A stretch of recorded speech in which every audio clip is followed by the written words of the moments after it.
नमस्कार, मी श्वेता। व्हॉट्सअप तर आपण सगळेच वापरतो, पण त्याचे नवीन फीचर्स तुम्हाला माहिती आहेत का? पहिली गोष्ट म्हणजे व्हॉट्सअपच्या नवीन ग्रुप मेसेज हिस्ट्री फीचरमुळे ग्रुपमध्ये ॲड होणाऱ्या नवीन मेंबर्सना ॲड होण्यापूर्वीचे ग्रुपवरचे मेसेज आता वाचता येणार आहेत।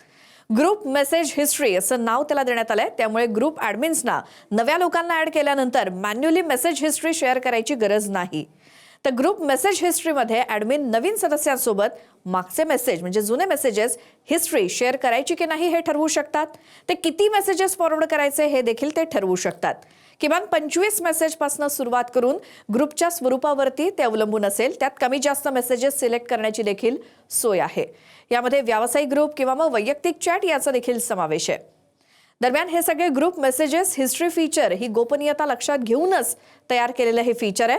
तर व्हॉट्सअपने group message history end to end encrypted राहत असल्याचं सांगितलंय। त्यामुळे फक्त ग्रुप मेंबरच शेअर केलेले मेसेजेस ॲक्सेस करू शकतात याची खात्री होते। आणि त्याचसोबत हे सगळं पारदर्शक राखण्यासाठी नवीन ॲड झालेल्या सदस्यांना मेसेज हिस्ट्री पाठवली की प्रत्येक ग्रुप सदस्याला किंवा मेंबरला टाइम स्टॅम्प आणि पाठवणाऱ्याची माहिती दिली जातील असं व्हॉट्सअपनं सांगितलंय।